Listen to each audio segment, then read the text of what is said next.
अस्सलाम वालेकुम everyone, welcome back to my YouTube channel. कैसे हैं आप सब? आई होप कि आप सब ठीक होंगे, अल्लाह की पनाह में होंगे। तो मेरे प्यारे भाइयों और बहनों, आज हम उस शख्सियत की बारे में बात करेंगे जिसके पैर तले जन्नत बिछी है। माँ की बात करेंगे। आज ये बयान हर बेटे बेटी के दिल के लिए है जो कभी ना कभी अपनी माँ से नाराज हुए, जिनकी जुबान से कभी ऐसा लफ्ज निकल गया जिससे माँ का दिल टूटा।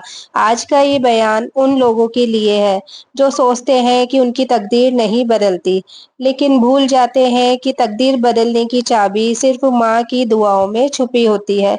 तो माँ का दर्जा कुरान में अल्लाह ताला फरमाता है, और हमने इंसान को अपने माँ बाप के साथ हुस्न सुलूक करने का हुक्म दिया है। अल्लाह ने अपने बाद सबसे बड़ा हक माँ बाप को दिया है। रसूल अल्लाह सल्लल्लाहु ताला अलैहि वसल्लम ने फरमाया, जन्नत तुम्हारी माँ के पैरों तले है। सोचो, जन्नत के दरवाजे के लिए कोई पासवर्ड नहीं, कोई ताला नहीं, बस माँ की खुशबू से भरे पाँव को चूम लो, दरवाजा खुल जाएगा। तो हजरत जाबिर बिन अब्दुल्ला से रिवायत है, एक शख्स नबी पाक सल्लल्लाहु ताला अलैहि वसल्लम की खिदमत में आया और पूछा, या रसूल अल्लाह, मुझे सबसे पहले किसकी खिदमत करनी चाहिए? तो नबी पाक ने फरमाया, तेरी माँ की। फिर उसने दोबारा पूछा कि उसके बाद किसकी करनी चाहिए? तो उन्होंने कहा, माँ की। फिर तीसरी बार वापस से उन्होंने पूछा कि उसके बाद किसकी करनी चाहिए? तो उन्होंने कहा, माँ की।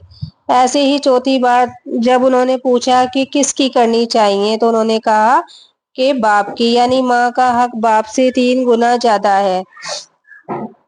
तो दोस्तों, कभी देखा है जब हम सो रहे होते हैं और हमारी माँ चुपचाप चादर ओढ़कर सजदा करती है, रो रो कर कहती है, या अल्लाह मेरे बच्चों की मुश्किलें आसान कर दे, तो वो हमें बताती नहीं, मगर उनकी दुआ पर ही तो आज हम मुस्कुरा रहे हैं। तो माँ की आंखों के आंसू कभी हल्के मत लेना, ये आंसू सीधा आसमान तक जाते हैं और किस्मत की शाही बदलते हैं।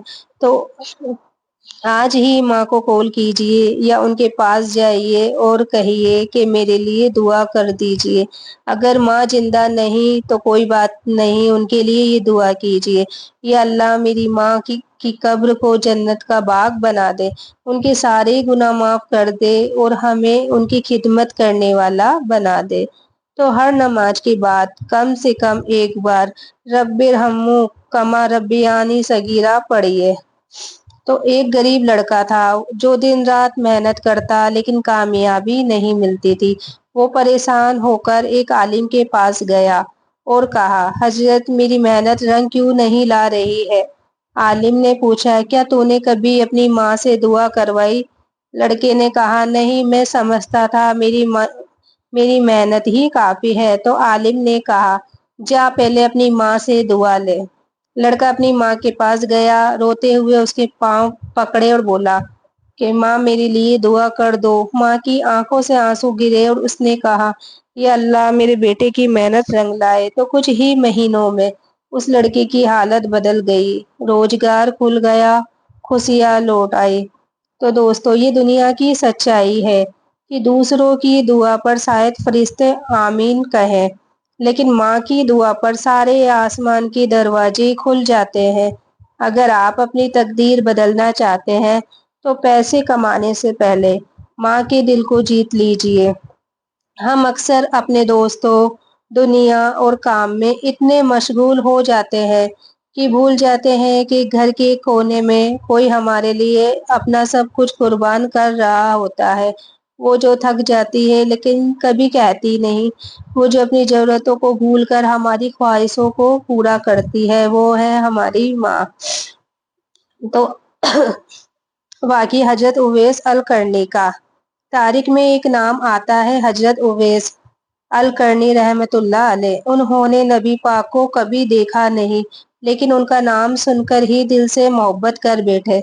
लोग कहते थे कि वो इतने नेक थे कि अगर अल्लाह पर कसम खा लेते तो अल्लाह उनकी कसम झूठी नहीं जाने देता। किस वजह से उन्हें इतना मुकाम मिला? क्योंकि उन्होंने अपनी जिंदगी का हर लम्हा अपनी बूढ़ी माँ की खिदमत में गुजारा। जब सहाबा ने पूछा कि आप नबी पाक सल्लल्लाहु ताला अलैहि वसल्लम से मिलने क्यों नहीं गए, تو انہوں نے کہا میری ماں بیمار تھی، انہیں چھوڑ کر نبی پاک سے ملنے نہیں جا سکتا تھا۔ تو سوچئے ماں کی خدمت کرنے کی وجہ سے انہیں ایسی مقامات ملی کہ آسمانوں میں ان کا نام لیا جاتا ہے۔ تو ایسے ہی ایک بیٹا اپنی ماں کی بات نہیں مانتا تھا، اسے بار بار دکھ دیتا۔ ایک دن ماں کی آنکھوں سے آنسو گرے اور اس نے بس اتنا کہا، یا اللہ اس کو ہدایت دے۔ کچھ دنوں بعد اس بیٹے کا کاروبار برباد ہو گیا، بیماریوں نے گھیر لیا۔ وہ دوڑا دوڑا عالم کے پاس آیا اور بولا، حضرت سب کچھ کیوں چھن گیا؟ عالم نے پوچھا، تمہاری ماں کی دعا یا بد دعا لی؟ لڑکے نے یاد کیا، اس نے ماں کو رلایا تھا، پھر وہ روتے روتے ماں کے پاؤں میں گر گیا، معافی مانگی، بس اسی دن سے اس کے حالات بدلنے لگے۔ تو اللہ قرآن میں فرماتا ہے، اور ہم نے انسان کو تاکید کی کہ وہ اپنے ماں باپ کے ساتھ اچھا سلوک کرے۔ اس کی ماں نے اسے تکلیف پر تکلیف اٹھا کر پیٹ میں رکھا اور تکلیف اٹھا کر اسے جنا۔ تو رسول اللہ صلی اللہ تعالی علیہ وسلم نے فرمایا، جس نے اپنے ماں باپ کو بوڑھے ہونے پر پایا اور پھر جنت میں نہیں گیا، اس پر افسوس ہے۔ تو ماں کی بد دعا، دوستو ماں کی دعا جتنی قبول ہوتی ہے، ماں کی بد دعا بھی اتنی ہی اثر کرتی ہے۔ کہتے ہیں جب ماں اپنے بچے پر ناراض ہو جائے تو اس کے سارے کام اٹک جاتے ہیں۔ رسول اللہ صلی اللہ تعالی علیہ وسلم نے فرمایا، 3 دعا ایسی ہے جو بے جھجک قبول ہوتی ہے۔ پہلی ہے مظلوم کی دعا، دوسری ہے مسافر کی دعا، اور تیسری ہے ماں باپ کی دعا اپنی اولاد کے لیے۔ تو کبھی آپ نے غور کیا کہ جب ماں دل سے ہمارے لیے دعا کرتی ہے تو زندگی آسان ہو جاتی ہے، پریکشا میں اچھے نمبر آتے ہیں، نوکری میں برکت، گھر میں سکون، یہ سب ماں کی دعا کا اثر ہوتا ہے۔